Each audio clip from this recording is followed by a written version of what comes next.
Every parent who's listening to this, everybody who's listening to this, stop putting your kids and your wife first. This is what you do, and you're setting yourself up. You put you first. Gotta put you first. I said, son, what are you doing? I said, none, don't worry about it. You know, just take care of what you gotta take care of, the bills. One day he said to me, he goes, whatever you're doing, you're gonna end up dead or in prison. So that anybody that I encounter, I want them to be the best person they can be. The best husband, the best father, the best human. Women have their duties and men have their own duties. The real fight is life. Jiu-jitsu is art for human development. Wrestling is the second best.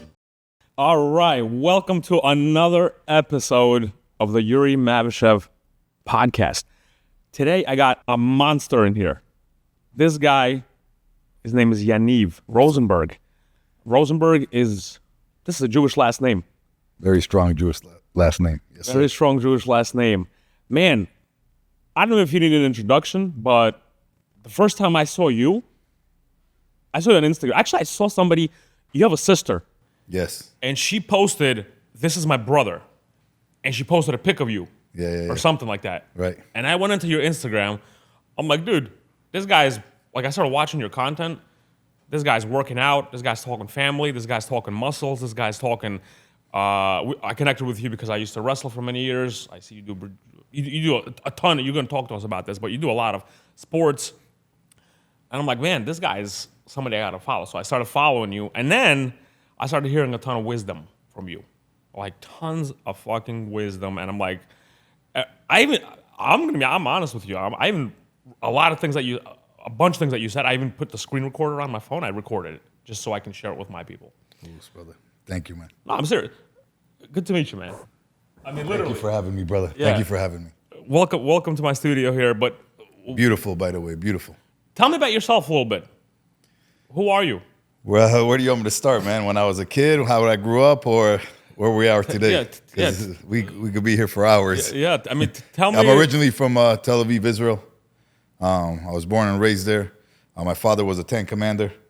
We moved to the United States when I was around like 11 or 12. It was really, really poor. I'm giving you the short end of everything, right? So we're not here for hours. Grew up really poor. My whole life I've been fighting. I joined gangs, as a young kid. And I did that for a while. Got into a lot of trouble. And that's how I started. And one day, I used to play college football. And I ended up losing my scholarship because I got into a fight. And I went to jail for the fight. They charged me with a second-degree felony. And I was going the wrong route. I started working for some wise guys doing collections. So I was collecting money. And then before I knew it, I was going down the wrong route. And remember, I grew up with not a lot of money and stuff. So whenever I made any kind of money, I would go to my dad and give him an envelope, with cash. He said, son, what are you doing? I said, none, don't worry about it. I was like, just take care of what you got to take care of, the bills.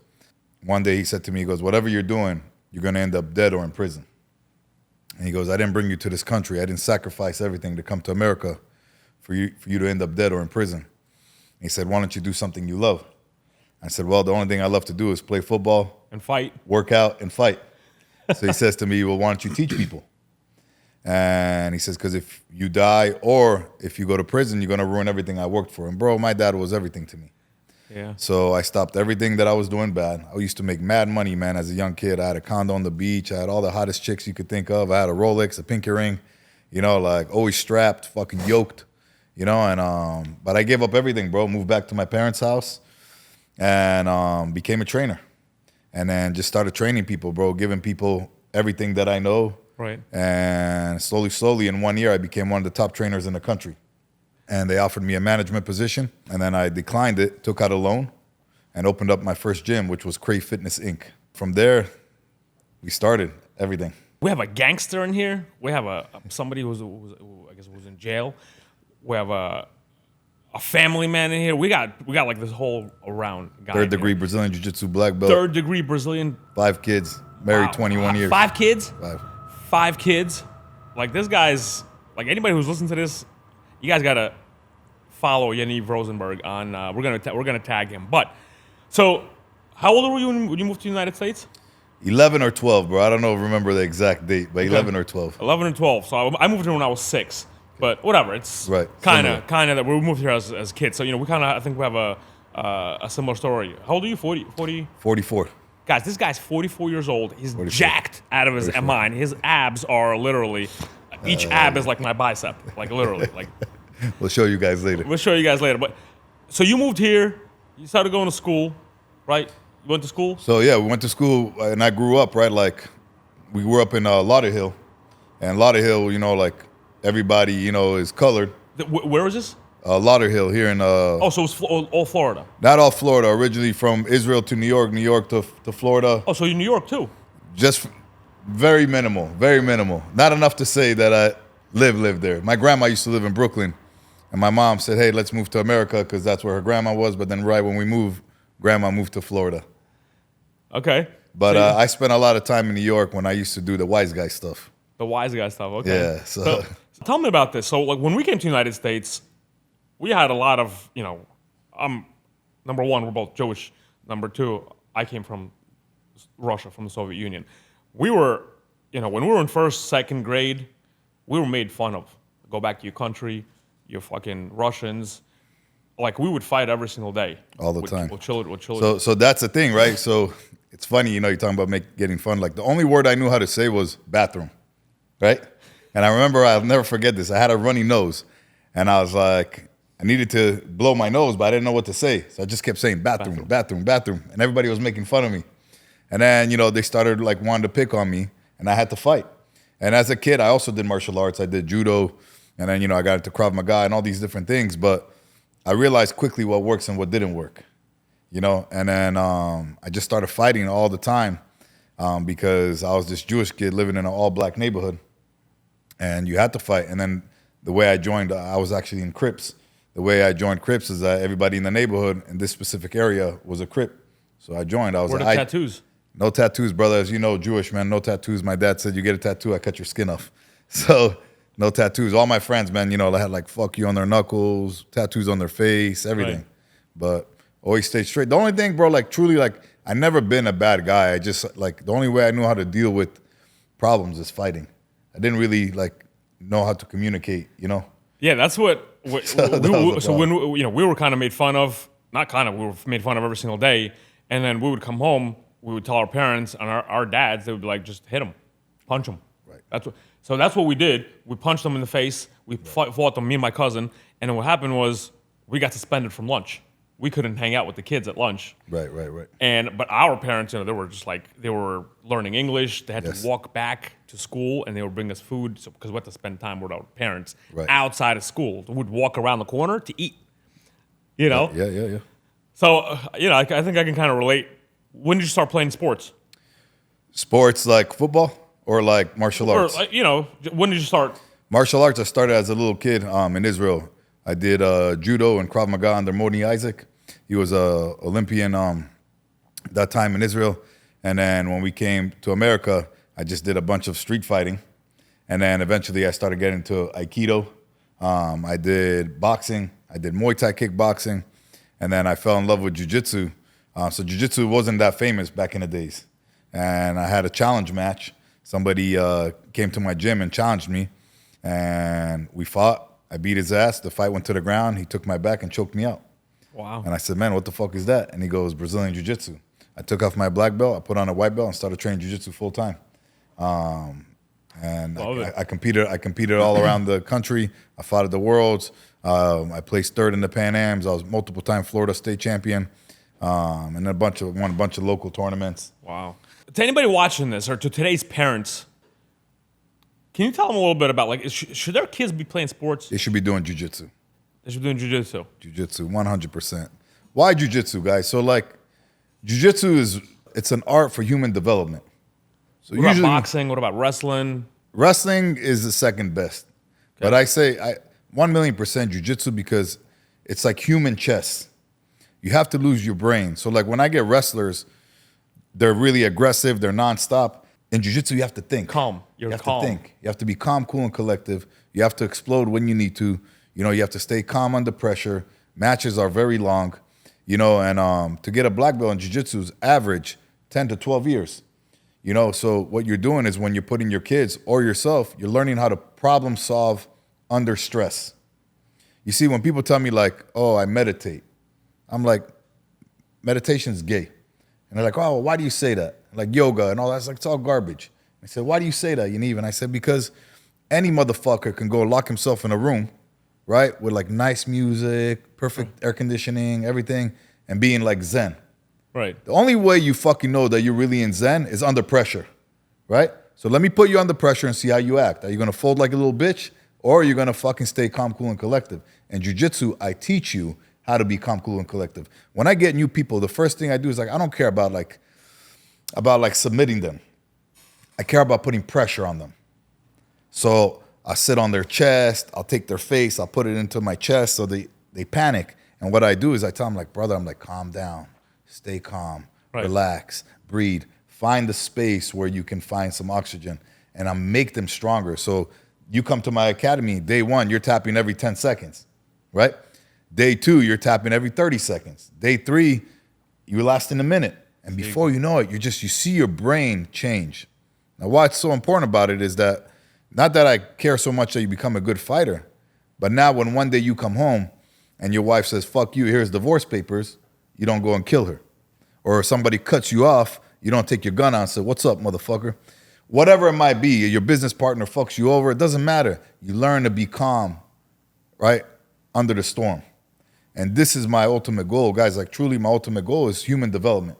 So that anybody that I encounter, I want them to be the best person they can be. The best husband, the best father, the best human, and to be able to handle life. Because truly, man, the real fight is life. Right. You know, like, martial arts is so minuscule compared to what life is. And here's the thing. There's a lot of people out there that do need help. There's actually parents that need help first, and then they can help their children. Correct. You know, what's going on inside? What have you seen a lot? Like, I mean, you have children coming to you, train? Yeah, everything. I train kids, I train adults. What are some of the things that you see that kids are maybe taking with them, come bringing to practice? Are they bringing like problems from home? So it's funny you mentioned just now, you said the parents need to get right first. Right. So first of all, every parent who's listening to this, everybody who's listening to this, stop putting your kids and your wife first. This is what you do, and you're setting yourself up. You put you first. You got to put you first. Right. Why? Let's talk about like the airplane metaphor. You get on a plane, there's turbulence. They say, put the mask on yourself and then your family. Because if you pass out, you can't take care of them. Now, what every good dad does, or husband, says, man, let me take care of my wife. Let me take care of my children. But they forget about themselves. They're doing it subconsciously. They don't even know that they're hurting themselves, which is hurting their family. Because when you're not good, how can you be good for anybody else? Boom. You know what I mean? When you don't have anything else to pour, that's it. You got to fill up your own cup. You got to fill up your own cup. So how do we fill up our own cup? We got to work out. We got to eat right. We got to sleep right. We got to have standards. You see what happens? You have all these husbands, all these men who are simps. You know what I mean? And they're just kissing their fucking wife's ass all day long and doing everything for their kids. And then they don't get shit in return. And then they're drained. And then they find themselves hitting the vices, the alcohol, the weed, the drugs, the pornography, the strip clubs, the jerking off, whatever the fuck stupid shit that they're doing is because their cup is so empty and they need to find a way to numb themselves to start again tomorrow. So number one, the first thing you said is parents. When you bring me your child, the first thing I say, what about you?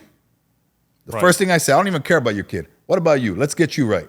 He said, oh, no, I'm here for my kid. I said, I know you're here for your kid, but you need this more than your kid does because your kid still has time to mold. You're already fucked up. Yeah. You know what I mean? We need to fix you. And I could see it, bro. As soon as people walk into me, I could see all their problems, bro. And people open up to me right away. I could tell like that they're hurt. I can tell that they're broken. Yeah, but what are the dad body, man? I got a dad body. They got that dad bod bullshit, you know, and that's a whole nother story, right? So, you know, besides my academy, my second business, I have a coaching business called No Excuses, right? And I coach men all across the country on nutrition, workout programs, and mindset. And motherfucker, if you think your wife or your girlfriend's looking at you and she's attracted to you with your fucking dad bod, you're mistaken. She's sweating the other guys. She just don't say anything. When you're fucking her, she's closing her eyes, thinking about somebody else. You know what I mean? Playing with her fucking pussy. You know, let's get the shit fucking straight. Guys, like, when I see myself, the first thing I think about when I train hard, I want to be the best version I could be for my wife and my children. When my wife looks at me, I want to be like, fuck, man, that motherfucker's hot. I can't wait to see him. I can't wait for him to come home. When my kids see me, I'm like, man, I want to be like dad one day. Dad's my fucking superhero. I don't want them to look at me like some fucking pussy-ass bitch. You know what I mean? Let's be real. 100%, man. This reminds me of, I mean, listen, my dad was a wrestler. My brother was a wrestler. I wrestled. But, you know, my dad, he would be like always telling us to do two things. Play sports, read books. Play sports, read books. That was like the two words. Like he knew bathroom, he knew play sports, read books. So he used to take us to, like we used to live in New Jersey, he used to take us to, other than us playing sports, he used to take us to, it was called JCC, Jewish Community Center. Yeah, of course. We would go swim in the pool. But he would be, the thing is, like you said, he would be the first one to work out. He would show us, like on his, like he would show us, like, okay, listen, here's the gym. He would play basketball with us. He would like whatever. He like a little bit of wrestling. There was a mats over there. He would take us our legs and have us walk on our arms all fucking day, man. But the thing is, like, and he would do it too. Right. That's what I'm saying. Lead by example. Lead by example. And this is like where, you know, we work a lot with, with a lot of. Actually, I have more women in my program. I think today, like, they're more stronger. I don't know. They make more decisions better. Like men. Like literally, if I get don't even get me started with the whole women like six. If I get like 6 men, for example, on calls to speak with me, or 3 men or 6 people, 3 men, 3 women. All 3 women usually sign up. All 3 men usually don't. It's like that's usually what happens. So you just said that like women are stronger, right? That's what it seems to me. Do you know why this is happening? Yeah, I mean I think it has to do with like the way history came about. Brother, the women had to become strong because the men became such pussies. That's it. This is why, bro. Bro, like my wife, you know what I mean? Like people like my wife, you know, she makes my coffee, she takes care of me, she massages me, she makes sure the bed's clean, she makes sure the house is clean, she cooks dinner. You know, like I don't look down upon her. That's her part of her life. That's what she does. Yeah. She's the homemaker. She's the mother, right? She's powerful in her own ways, things that I could never do. In order for her to be able to do that, I have to be the man that she needs. I need to be able to support her. I need to be able to make her feel safe. I need to be able to provide. You know what I mean? And I need to be able to lead. If you don't lead, you don't provide. I see these fucking guys, bro. One time I had this guy come to my academy, and him and his wife, they were going to sign up. And he's like, okay, you pay half and I'll pay half. And I saying to myself in my head, I was like, this marriage is not going to last. They just got married. Bro, not even 6 months, they were divorced. You know what I mean? Brother, a woman needs a leader in her life. So all these powerful women that you're talking about. And it doesn't matter if there's money or no money involved. What if you just need a leader? Need a leader and need somebody who's going to take charge. You know what I mean? Like women, you know, subconsciously want to be led. They're more the nurturers. That's just the way it is. It's not like, oh, I'm, you know, being like some masculine, you know, toxic bullshit. No, like that's just the way it is. Like women are softer. Women are, you know, like you never seen a man babysitter. You have a kid, you're not going to have a man babysit your kid, are you? Right. Oh, you're going to hire, you know, a 17-year-old girl to do it. There's just certain things that women have their duties and men have their own duties. How does a man, like for example, like men, there are men that are lost. There are men that are like, you know what, I want to take charge.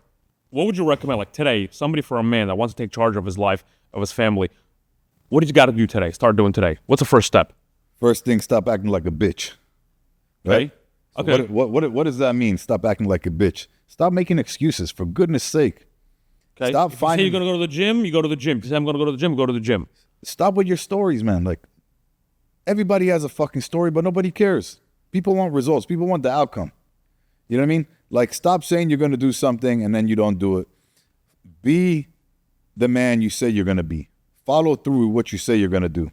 You know, wake up early, pray. First thing, man, you know, like people have forgotten God. Like they're embarrassed to bring God to the picture. Guys, like, I'm not super religious, but the moment I open up my eyes, I look up and say, thank you, God, for one more day. And bro, like to be grateful. How are you grateful?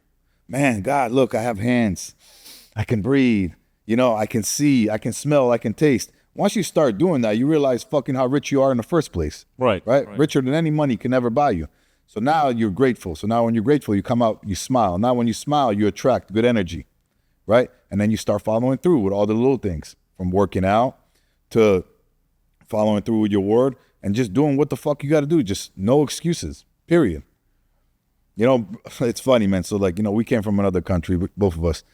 My dad was a construction man. And I remember I used to work with him. And no matter how hard I worked, he always called me lazy. You know what I mean? Like we would go to work. Same thing here. Bro, like no matter how hard I worked. Same thing. Yeah. And so, all the other kids would be better. Always, bro. So my dad, his main thing was painting. And we would go to, you know, like commercial buildings and stuff, and he would have me sand. He would always have me do the worst job. You know what I mean? Right. And all the sand's coming in my face and shit. My dad was like, number one, attention to detail. He would come and he would check the wall, like, nah, bullshit, do it again. You know what I mean? Even if it was perfect, just to make me tougher. Dude, same thing with my... Anyways, brother, long story short, when I went on my own, work was so easy for me. You know, he got into my mind what work ethic really is. He taught me how not to be a little bitch. You know what I mean? And so then when I went on my own, I outworked everybody. You know what I mean? It was just easy. It wasn't even like, oh, I have to like force myself. You know, so he built that work ethic. So I tell everybody, you know, when we were talking about kids, the martial arts, like, what did they get out of my program? What do they get out from training? Number one, discipline. I joke around with the kids, like they'll do some stupid shit. They'll make some excuse. I'm like, go call your mortgage company, see if they'll take it. 6-year-old kid will be like, what's a mortgage? I'm like, you'll find out, motherfucker. I mean, just trust me what I'm telling you. Like triggering him. Learn now at 6 years old, at 8 years old, at 10 years old, not to be a little bitch. Go push yourself. Stop fucking crying. Stop looking at your parents, you know, in the sitting area, hoping they'll save you. Okay, no one's going to save you. The harder I am on you today, the better off you'll be tomorrow. And they start changing. Their body starts changing. And I always tell them, like, take fucking pride. Like, give me push-ups. You know, the kids are doing push-ups. And they'll do them half-fast. I'm like, bro, are you proud of that? You know, like, would you show that to anybody? Fuck no. You know, so do it again and again and again. And they cry, brother, and they just, like, it doesn't matter to me, bro. Like, most businesses, their number one is monetary. They want to make the most money. Me, I don't, bro. I've made plenty of money in my life. Oh, you are money right there. Yes. That guy sitting right there is money. But do you see what I'm saying? So, like, my goal is, like, I'm not going to sell out for money. I'm not just going to collect You are the money. I'm not just going to collect your membership and let you be a piece of shit. If you're a piece of shit, I'm going to make you fucking level up. And if you don't want to, get the fuck out. Boom. Same thing here. I don't even want anyone's money. Again, whether clients, whoever I'm working with, if you don't want to do what I like, if you don't want to be the person you're trying to be, that you should be becoming, I don't even want your money. I'm here to lead you. I'm here to show you the path. Same thing here. And again, I can really relate to you with, you know, with my father. And I think this is like, maybe it's the way our parents were, the way they were brought up. But listen, we as immigrants here, like we want to do something in life, right? And this is the thing, like we came to the United States. We had nothing, man. Like literally, Nothing. We had nothing. I don't even know, like $1,000 or we lived in a hotel, right, the first month. And then we moved into an apartment. My parents came here, 2 kids. With our grandparents are also. Again, I always tell this story. And dude, they used to walk us to school, walk 45 minutes to learn ESL, go to work. My mom was, you know, $5 an hour as my mom was making. My dad was making like 8. And then they would come back, pick us up, walking, rain, shine, or snow. They had to pick us up and walk us back home and feed us and do the family. Yeah, when we moved here, we lived 6 people in one bedroom. 6 people in one bedroom. Slept on the floor, you know, on mattresses. And we had a little TV this big, you know. That's what it was. But slowly, hard work pays off. People have everything. Today, people got everything. You got the phone, you got the computer. So, brother, you know, like, I feel, you know, like, financial gain, financial freedom, it's a blessing and a curse, right? So let's just say, you know, your parents were immigrants, had nothing. You struggled. You built yourself to who you are today. Look at what you have and what you've built. So now you go ahead and have children. Well, where are they going to live? They're going to live in a nice house, right? Because you worked hard and you have a nice house. They're going to see you driving a nice car. It's a birthday. You're going to throw them a nice birthday party, right? Just little things. And before you know it, they don't understand the struggle. They don't understand what it took to get there. And now you get mad at them. You're like, oh, you're spoiled. But bro, like, you brought them into this. You understand? So the more they have, you know, the less they can ever appreciate. You know, so I always tell people, like, even when you're successful, keep it as simple as possible, because if not, you'll fuck up your kids. Right. I mean, you'll take the oomph from going out to earn and to get whatever it is that you're looking for in your life. How old are your kids? You said you got 5 kids? I got 5 kids. I got 18-year-old. I got... You look 18 years old. Yeah, man. I have, so I had 4 kids in 3.5 years, right? So that's number one. And then after 7 years, that I had my 5th kid, Daniela. So I have 2 boys and 3 girls and 2 German Shepherds. Look at this guy. Yeah. 5 kids, 2 dogs. Blessing, brother, blessing. Wow, good for you, man. Good for you. How old were you when you got married? I got married at 25. At 25. Holy shit. I lost my dad at 25 too. I lost both my parents. Yeah, bro, I've been through a lot, man. I've been through a lot. I've lived many different lives. So, you know, like some people are like, this guy was a gangster. Bro, like I was an athlete. You know, I was a fucking gang member. I was around organized crime. You know, I've been a business owner. And I've coached thousands and thousands of people. And people have opened up their hearts to me because they see that I'm genuine and I'm real and I'm authentic. And then that's how I became so wise, honestly, is because I saw so many things that worked and didn't work. And whatever didn't work, I would take notes of. And whatever did work, I took notes of. And so I see successful marriages. Well, what makes a successful marriage? Is 2 people equal? No, man, it's never successful, bro. Never. You know, like the man needs to be the man, the woman needs to be the woman. Those marriages do work. I've seen it in my own eyes. It's not some bullshit statistic, right? Like I've seen opportunity destroy marriages, destroy lives. So, you know, when I was younger, I got an offer, I think it was NBC, to, you know, the show Biggest Loser. You remember that? I think so. All the really fat people, you know, to lose weight, you know, like with the trainers. Okay. Anyways, they wanted me to be one of the trainers, but they wanted me to live in California. But I already had my business here. I had my family here. And I knew if I was going to go to Cali, I would destroy my marriage and be a shitty dad. So I said no. So yeah, maybe I didn't become super famous and I didn't go into Hollywood and make all this money. But guess what? You know, like I saved my marriage and I was an active and present dad. So sometimes opportunity, you know what I mean? You have to learn to say no to it, you know, because everything comes with a trade-off. And what are you trading off? And most people don't realize until it's too late. But your wife supports you in all the decisions. She supports everything, but I've proven to her that you're someone to follow. Yeah, and everything that I do is not selfish. You know, it's not just about me. It's for all of us. Right. You know, it's for the greater good. You know, it's to help other people. You know, like sometimes, you know, my class might end at 8:30 and I might spend an extra hour with a random student just giving them my heart. No charge, nothing. Yeah. You know, so like, but that person, maybe they were going to go home and fucking blow their head off. Maybe they were going to go and get a divorce. Maybe they were going to, whatever they were going to get into. And I helped them out, man. You know, so like that, I truly believe, Yuri, man, like now at this point in my life, all the hardships that I've been through, you know, is just for me to be just be good to people. To be an offering to everybody else, right? To give you everything that I know. And God willing, bro, you can take it and make your life a little bit better. This guy is a man with purpose. Loose. This guy is a man with purpose. And leaders with a purpose, they've always won. They will win. Because, you know, a lot of times, same thing with me, man. You know, like all the stuff that I'm doing here, like this is like, you know, I could have just taken all this money, put it into like online marketing and freaking, you know, I just want to meet people like you, give people something back, you know, have you put your, you know, so we can have conversations in here. You can bring someone in here if you want, like whatever. Just give back to people. Give us some advice, like these single guys like me. I'm 39, man. Yeah. I'm 39. I mean, I've been through like just like you. I've had many women in my life. Still, I mean, right now I don't bring a lot of women close to myself right now because I'm just a higher standard person myself, right? I mean, I have tons of them walking around, but me, it's like if somebody doesn't want to go up with me, they don't have standards. I'm not interested. Like I'm not interested. Just like back in before, like me is like tonight. Oh, we're going out. Like we would go out, get fucked up, you know, and the next day I would come in, whatever. Now it's like I don't even need that. Right. But for dudes like myself, you know, what's the advice? You guys, right?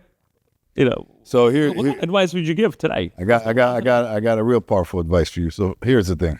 First thing, this is not just for men or it's for anybody who's looking to get into a relationship, right? Man or woman. Usually, what's the first thing people look at? They look at the outside, right? Like, you don't know, oh, I'm attracted to this person, right? So the first thing you're like, okay, I'm attracted to them. Let me get to know them. Well, because they look good, right? You start dating them and maybe you have sex. Maybe the ass is good. You know what I mean? Now you're getting regular ass. And before you know it, like, you're in this relationship. But you didn't do no fucking homework, motherfucker. You did no homework. Like, you bought a business blindly, right? So why are you getting into a relationship blindly and seeing some red flags and avoiding them because the pussy's I have a friend that brings a little booklet and they fill things out together, right? So they see if they're a fit. So here's what I do, bro. First thing I say is, you got to do a credit check, right? You got to do a credit check. What I mean by credit check, like everything. If you were going to buy a female credit check, if you were going to go buy a piece of property, right? You're going to get a realtor and say, hey, I'm looking for this type of house and this location, right? And then he'll show you 3 or 4 houses and you'll pick the favorite one that you want. Then what would you do? You put a contract on it. You'll do a title search on it. Right. You'll do an inspection on it. And then remember, there's always things that are going to come up because everything has a past, right? But it's up to you to decide if you want to accept that past. And you're going to be very objective when you're about to buy that house. You're like, okay, it needs a new roof. You know what? I'm willing to invest in that. But most people, when they get into a relationship, they don't do any background check. They don't do any credit check. They don't do a title search on this person, nothing. They're just paying the rent. And they're just getting in and they're investing. And before you know it, it's all complicated and it ends up backwards. You know, guys, like right now, it's like 55% like marriage is divorce. 55, more, I think. Is more? The statistic was like crazy. I read, like, I think it was like 89, 89%. Like today, it's like you're getting married to know that you already know you're going to get divorced. Like so what happens is that, you know, that's a whole nother story. But first of all, did we do our inspection? Does this person really fit what I'm looking for? You know what I mean? And not just because the fucking ass is good, right? Because it can distract you. But that's what we fall into. That's the trap. That's the trap, right? It's the fucking trap. So number one, you do that. And if that person does qualify, now you say, okay, do we have the same values and do we have the same goals? So when I met my wife, she graduated with a finance degree. She wore a business suit, you know, a really pretty lady. And I said, listen, if you ever want this to be more than just, you know, hooking up, I was like, the woman I want to marry needs to be home, cooking, cleaning, building me a home and bringing me a large family. Are you willing to stop work? But women are afraid today. Like, if you tell them this today, these exact words, it's like, whoa. Brother, but they're only afraid because they've been let down so much by all these fucking punk-ass motherfuckers who ain't doing their job. But it wouldn't follow through. Exactly. So you have to understand, like, when I meet a woman, right? You're like, right now I'm married. Like, I have all these women that want to be with me. Like, fucking like, yo, take me, motherfucker. And I'm like, I'm already taken. But the fact is that they know I will lead them. And I will take care of them. And I'm not just talking about financially, physically, emotionally. Motherfuckers don't even know how to go on a fucking date. You know, bro, when I'm coaching guys, like I got people that I'm coaching, married people, first thing I tell them, like, mandatory 2 date nights a week with your wife. 2 date nights a week, you know? I'm like, well, let me explain to you, motherfucker, how it works, right? How much is a divorce? Let's talk about that. So let's just say the guy's a millionaire, right? Real estate. Cars, off the bat, it's 50%. Boats. Right? Off the bat. How much is alimony? Okay. How much, let's just say we don't even get there. How much is therapy to go with your wife to sit in front of some fucking schmuck? Emotional. You know, to listen to you, your bullshit. So instead of investing into the bad things, let's invest into the good things. Right. Let's go out and enjoy each other. So the first task I give people is when you go out with your girlfriend or your spouse, you don't talk about children and bills and work shit. You flirt. You dress nicely. You enjoy each other. Love it. You talk about fucking fun shit like when you guys first met. What got you even together? Right? You bring that chemistry back up. You know what I mean, bro? Like, I joke around with guys all the time. Like, oh, I've been with my wife fucking 10, 20 years, you know? Like, sex. I'm like, spice it up, bitch. Throw a fucking wig on her ass. I don't give a fuck. You know what I mean? Mix that shit up, motherfucker. Yes or no? 100%. Bro, like fucking lame ass motherfuckers doing the same lame shit. No wonder you're getting tired of it, right? So that's number one. These people, they go on date nights, but they just talk about their kids. They talk about bills. They talk about problems, and it's a disaster. You know, like you can't wait for the date to be over, right? My wife and I go out. We don't talk about kids. We talk about fucking around, fooling around, this, that, the other. We flirt. You know, we hook up. You know, like if we were like fucking 22 years old. You know what I mean? And then when we go back to family life, we're family life. Right. Love it, man. This is really good. I mean, we bring shit, like, for example, you go on a date, you probably bring, like, I bring work all the fucking time to, like, anywhere I go. Right. Like, I need to, happen. You know, I need to have a drink to, like, fucking forget about it. You know what I mean? It's just sometimes the way we are. But really good advice. You go on a date, do the flirting stuff. Do fun shit. Do fun shit, man. Enjoy each other. Enjoy each other. Whatever it is. You want to go play pool? You want to fucking go bowling? You want to fucking drink? Like, some people are like, oh, don't drink. I was like, listen, if you're a fucking alcoholic, don't drink. But if you can have a drink here and there, yeah. Yeah, if you want to have a few drinks, have a few drinks. Like, you know, there's people who don't do extreme, like 100% don't drink. It's like, bro, like, you don't have no fucking self-control? Jesus Christ. You know what I mean? Like, learn to enjoy life without being an extremist. Right. You know what I mean? Like, so, bro, like, marriage is crucial. And that's why we talked about, you know, like at the beginning, for the parents to take care of themselves. Like all the moms that bring their kids, you know, I have a women's fitness program. I'm like, you got to hop on it. You know what I mean? You want your husband to see you and fucking want to come home and fuck the shit out of you. Not be like, oh, boy, you know, put your shirt on, turn off the lights. You know what I mean? Like, to be disgusted, because that's just what happens, man. It's reality, but nobody will say it. That's why there's guys like you. That's why there's guys like me that come out and they say it. Like, listen, because somebody's like what you just said, like all the shit that you just said, it can just save someone's marriage, life today, like whatever it is. Everything. You know, there's just people out there. But anyway, no, this is really good. Are you spiritual? I believe in God, yes. What's the difference between, you said, you know, somebody is like, somebody can close themselves in, like, is that the same thing as like meditation, or no, like God and meditation, or is that like two different things? So, brother, meditate. It's funny, one of my coaches that works for me, he was telling me, you know, that first he told me his girlfriend was a vegan, and I said, get rid of her, number one. And he goes, oh, why? I was like, bro, because she's gonna pour her beliefs into you, right? Like, we need to be aligned. I'm not here to fucking change you. You understand? I'm not here to change you. Like, you believe fucking eating animals is bad, fine, that's on you. But I want a fucking steak when I get home. And if you're not willing to cook it for me, then we got a fucking problem. You know what I mean? Or you're going to cook it with an attitude because you believe I'm doing the wrong thing. We're not aligned. So then the second thing he told me, he's like, oh, Yaniv, she doesn't believe in God. I said, then you definitely got to get rid of her. You know what I mean?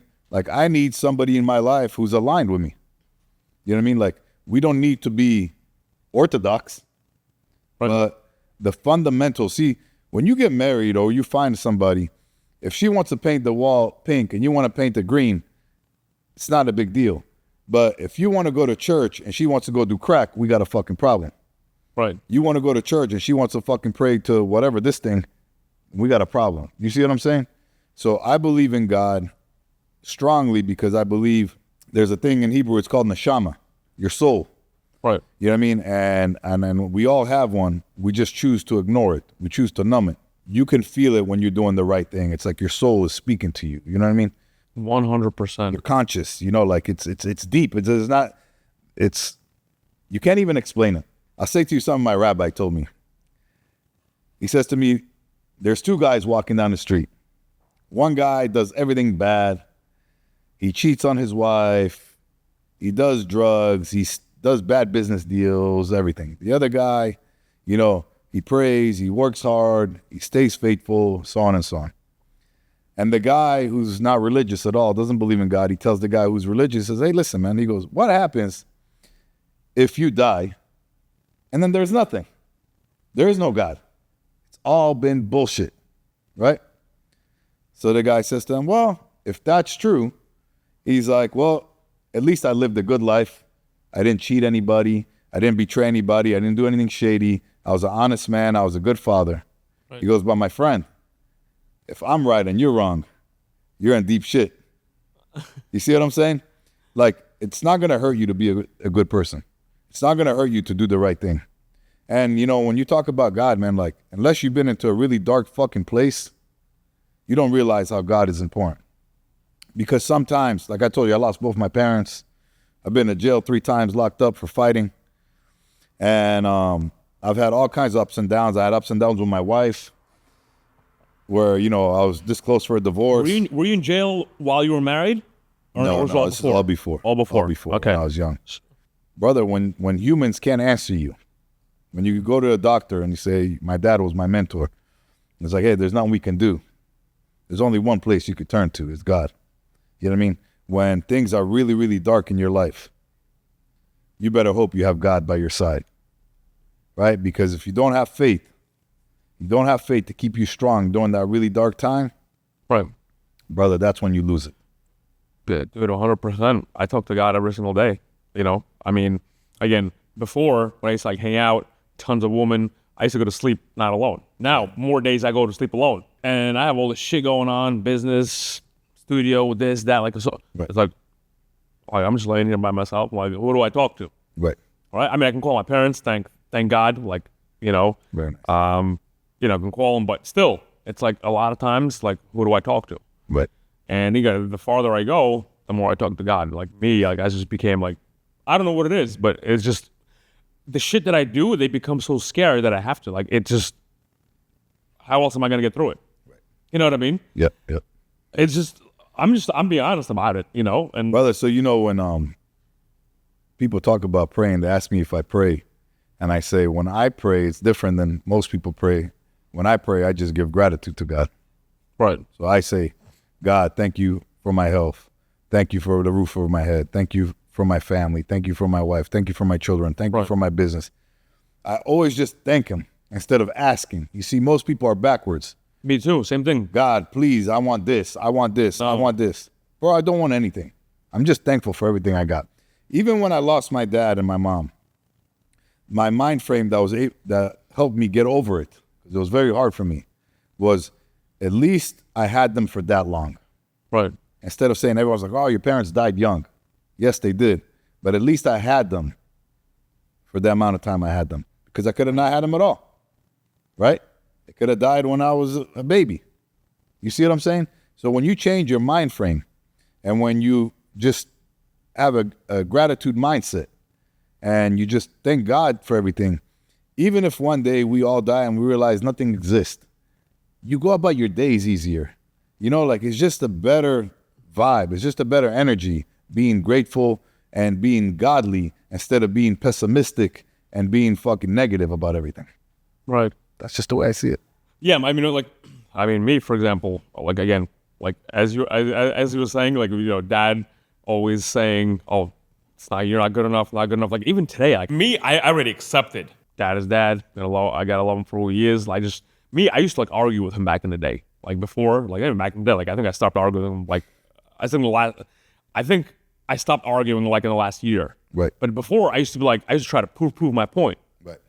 Prove my point. But then now it's like somebody told me, it's like, dude, you can't teach you can't teach the higher up. Like, you got to be like, accept them the way they are. And me, like, now, and I even just feel better. You know, my dad still calls me today. He's like, is this dude even bringing you money? Like, he still tells me you should go be an Uber driver. Like, oh, like that's his like thing. I'm like, are you crazy? See, Uber driver. Like, he's like, maybe you should go teach at a university. I'm like, I got my own fucking university. I got my own university. He's like, maybe you should go. I'm like, no, I'm the boss. Yes. And he just again, Different mindset. it's just, different minds is the way his life went. But me, I mean, for example, like, we're talking about marriages. My parents want me to get married, but the marriage that they showed me, like, if I was my mom, I would run away from my dad. If I was my dad, I would run away from my mom. Right. I'm not saying like they're the best fucking people. So, brother, ever, you know, like this is it's a great point that you brought up, right? Because same thing, right? Like, my parents never went on date nights. My parents, you know, like, just worked. My mom always took care of the kids, cooked, cleaned, and my dad just worked. You know what I mean? more flowers to a woman in 1 week than I ever saw my dad in the entire life bring them flowers to my mom. Go ahead. Yeah, and you know, like, there was never like real like joy and things like that, right? Like, it was always like hardships, and but they came also from a different era, right? They came up from a different era, and remember, that they sacrificed their lives for us to come to this country, right? To have these opportunities that you and I have, right? So now it's up to us. It's up to us to be like, okay, you know, we've made it. We've made money. We have success. Well, you know, like, how are we going to be living now? And that's something I ask myself every day. Yaniv, how you living, right? How you going about life? How you treating people? How you this? How you that? And most people have no clue. They have no clue even how to go on a date. And I'm going to give you guys a freebie right now, and I'm going to teach you. So, and just so you know, like, this is something that I've seen grown men. I'm not talking about little kids, like 25, 30-year-olds. I'm talking about fucking 50-year-olds, 60-year-olds that I've coached, and I take them, say, hey, let's go out to eat dinner. Part of the coaching. And I want to see how they eat dinner. Do you understand these motherfuckers don't even know how to eat dinner? And I'm going to give you guys all right now. Proper way to eat dinner. There's a proper way to go out to eat dinner. So a normal motherfucker, what he does, he goes to whatever restaurant. Right. He sits down, and the waitress comes. He's like, yeah, let me get whatever. Whatever. Rum and Coke. Let me get, you know, spinach dip. Right. And we're going to order the steak and the salmon. I think I might have heard this before. Go ahead. Right? They order everything. Yeah. And bada bing, bada boom, they eat, da-da-da-da. They're gone. Right? They rushed. They fucking rushed through everything. These motherfuckers rushed their whole life. Now let me teach you how you go to eat dinner. Okay? When you go out with your spouse or your buddies, whoever the hell you're going out with. Right. When you sit down, you order a drink. So would you like to order anything else? I will let you know when I'm ready. And then you conversate. Because the whole fucking point of this life is the story. It's right. The journey, not the destination. Right? So to talk, laugh, crack jokes. Now maybe you order another drink. You know what? We're also going to order an appetizer. Would you like to order dinner? I will let you know. Okay? And another half hour goes by. So now you're already there for an hour. So you know what? I think we're ready for dinner. Now we order dinner. An hour, 45 minutes in, you order dinner. Now dinner comes in 15, 20 minutes later. You take your time. You don't just fucking swallow the food. You take your time. You enjoy yourself. They clean the table, right? And then now, would you like some dessert? We would love some dessert. What do you recommend? And then you sit and you talk and you laugh and you connect and you make eye contact and you build fucking relationships. With your kids, with your wife, with your friends, with whoever you're there with. And now you took something that could have went through for half hour, you stretched it out to 2.5, 3 hours. And you left there with like memorable moments. Right. You see, this is what I'm trying to tell you, bro. Like, motherfuckers are just rushing through life. They're rushing through everything. They hit a goal, they can't wait to get to the next goal. They're always missing the journey. Even if you think about fucking, most motherfuckers don't even know how to fuck. They have no clue how to fuck, right? They just want to get fucking laid. Like, I want to fucking bust a nut. Like, you stupid motherfucker. You know what I mean? Like, busting a nut is the worst part of having process, sex. Man. I need the process. It's the worst part. It's just like the cherry on top. Take your time. Yeah. And people think that having sex starts in the fucking bedroom. No, man, it started the day before. The dinner, man. It started during the day when you were texting her, right? You build it up. Right. Intimacy, motherfuckers. You know? Bro, like, there is just so much deep shit I can fucking teach people. And I see these people with failing lives, not just marriages. Like, even like, oh, I have money. Or like, oh, we've been married for 30 years. But miserably, motherfucker. You know what I mean? You don't get kudos from me for that. You only get kudos if you're actually like satisfied and fulfilled. Right.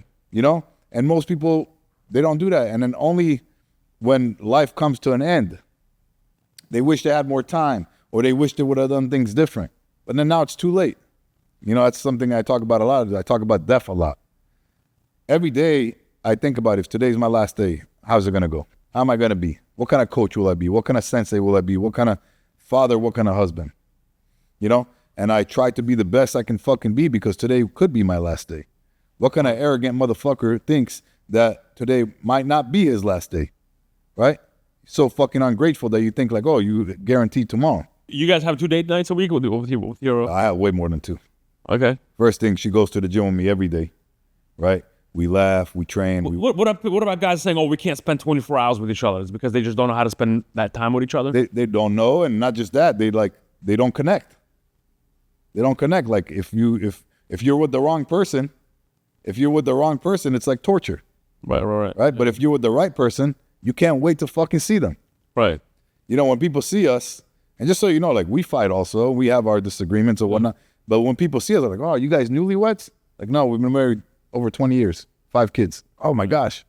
You know? Because we're aligned. You got to be aligned. And just so you know, bro, like, when I'm not aligned with her, I cause a fucking scene, homie. Straight up, bro. Like, I'll fucking flip the whole house if I have to. Right. Because we're going to fix this, and we're going to unfix it. You understand? Like, I don't fuck around. I'm not living a half-assed life. Right. And I'm not living a life that I'm not happy with. Love it. So that's the way it is, brother. You know, like, if you have the right person, you can spend. You guys have, I think you guys, I saw on Instagram or something, you guys have like pasta every Sunday with the family? Oh, we're talking about day nights. So gym every day in the morning, 7 days a week, right? I don't take days off. There is no days off. If you eat, I you know, train. dude. Like, you guys, if you see his Instagram, you every eat, you single train. day, flexing his fucking abs. Look at it. Show me your abs right now. Nah, not yet. Listen, gym every day. Then she makes me breakfast every day. Then I get ass every day. Then we actually go on actual date nights on Thursday night and then on Saturday night. Friday night is Shabbat dinner, the whole family together, sitting down doing Shabbat. And Sunday night is Italian night, where the whole family sits down and we do Italian dinner. You know? So all the time, brother. Dude, I'm going to listen to these few lines. All the fucking time. And just so you know, bro, like, if she makes some fucking, like, Mexican food on Italian night, there's a fight. I'll fuck around, bro. Love it. And then you eat your dessert. All the time I eat desserts. I love desserts. I love chocolates, bro. Where I'm going with this is, like, there's people that are like, oh, I can't eat dessert. I can't do this. Like, you eat whatever the fuck you want. Like, macros, right? You were talking about macros a lot. I talk about macros Talk to me a little bit about macros. Like, what is... So macronutrients. Macronutrients is proteins, fats, and carbohydrates, right? Your body needs the right amount of fats, proteins, and carbs to operate. If you know how to navigate macros, then you can eat whatever the hell you want. Is that... But you also got to train, too. Right. So if you eat the right amount of protein, fats, and carbs for your body, for your specific needs, your height, your weight, and your activity level, right, then we can help you gain weight or lose weight. Right. That's number one. That's the most important thing when you wanting to gain or lose. But then you got working out. I was just joking with my wife the other day at the gym. Like, you see people doing all kinds of weird shit, all kinds of crazy ass workouts they've seen on YouTube. I'm like, motherfucker, I'm like, this shit doesn't work. People are bored, so they come up with shit. There's fundamentals, right? Right. You know, I'll give a guy a coaching, program. He's like, oh, can we change up the workout, like every few weeks? And I'm like, that's not how it fucking works. I've been bench pressing since I'm 12 years old. I don't not bench press because I've been doing it for fucking 30-something years. You see what I'm saying? Right. So yeah, brother, we're working out, eating right. It's all imperative. But why do I eat dessert and all that? I love dessert, brother, because like for me, it's like enjoying life. Yeah. And one of the most things that make me happy is like good food. You know what I mean? So I'm not willing to cut out the pasta. I'm not willing to cut out, the chocolate, the tiramisus, the tres leches, bro, like key lime pie. I eat, just so you guys know, I eat all that every week. Every week. Right. Every fucking week. But then I'll wake up the next day and I'll murder a workout. Crazy guy. So, listen, you're like all well-rounded around your body. You're well-rounded around God. You're well-rounded around your relationships. What's the plans for you in the next 2, 3, 4, 5 years? Business, around family? What are you guys doing? Where you going? So my plans are to continue growing my academy, to spread jiu-jitsu. Your academy is in Fort Lauderdale. In Plantation, Florida, yep. Plantation, Florida. I'm definitely going to come there. Leo was on my podcast last week. He's like, we got to go there. Bro, he said he was going to come up. Leo, where you at, man? I still haven't seen you. I know you're watching, bro. We're going to go. But yeah, so you have this academy. I have my coaching program. You have your coaching program. Dude, I got to get into your 21 Days to Greatness. Yep. So that's just a small challenge that I came up with. Yeah. It's 21 days of workouts, 21 days of personal development challenges. One day you do an ice bath. One day you write a handwritten letter. One day you write your mission statement. Just little things, that'll help you become a better man. And then 10 daily habits. No drinking, no drugs, no smoking. Pray in the morning, pray at night. Drink a gallon of water, follow a macro meal plan, and don't jerk off. What else I got in there? A few other things popped out of my head. But you do that for 21 days, and you join my WhatsApp group for that class. So every class starts at the beginning of the month, And then everyone puts in their workout, puts in their whatever. Accountability. Right. And then it's fun. And everyone who's actually done it really, really has gotten something out of it. Change. You change it a little bit. You start thinking differently. Yeah. So the goal is to drop bad habits and gain good ones. And, and just be accountable. Habits. But my goals, brother, my goals really, truly is to touch as many people as possible, man. To help as many people as possible become better, become great. Like lift people up, show them that they can fucking do it. But that's it, bro. I can't tell you, man, how many people I've saved from suicide. I can't tell you how many marriages I've saved. I can't tell you how much confidence, self-esteem I've brought into people. I've got from doctors to lawyers to fucking business owners, anyone who's willing to check their ego. Check the ego. Ego. That's what I remember from your Instagram. You're always talking about check the ego. And they say, Yaniv, I'm willing to learn. I changed their fucking life. Yeah. This is the whole thing. Like me too. Like, again, me, like here's the thing. Like I always check my ego. I can always admit, hey, I suck here. I didn't work out. For last week. Whatever it is, like I did this bad thing or what. I can admit it. And I think when you can admit things, you create space for yourself to grow. That's what I think when you can check your ego. Yeah, man. Just being honest with yourself and where you are. Be honest. And we talk about winning. You want to be winning with your health and your fitness. You want to be winning with your family. As a husband. You want to be winning with your children as a father. You want to be winning at your financial success, and you want to be winning in your community, right? Like people respect you and see that you are who you say you are. If you're winning at all those places, you're winning in life. And the ultimate way, guys, to test if you're winning is that if you wake up happy and you go to bed easy. If you wake up happy, enthusiastic about today, and when you put your head down, you just fall asleep, you're the richest man in the world. Okay? You can have $100 million, you can have the finest wife, you can have 50 kids. If you wake up anxious and you can't go to bed, you're losing. You're losing. Some wisdom. That is some wisdom. Listen, Yaniv, it was absolutely great having you here, dude. Thank you. I'm telling you, for having me. I connected with you. I just literally, I saw you on Instagram because I'm either following your sister or somebody's following your sister. I don't know, like something's going on. But yes. I got to your page and I connected with you on the things that you do. Anybody who's see this man, look at him. He's all around, good guy, family man, strong man. He used to do bad things. Now he does good things. Where can people find you?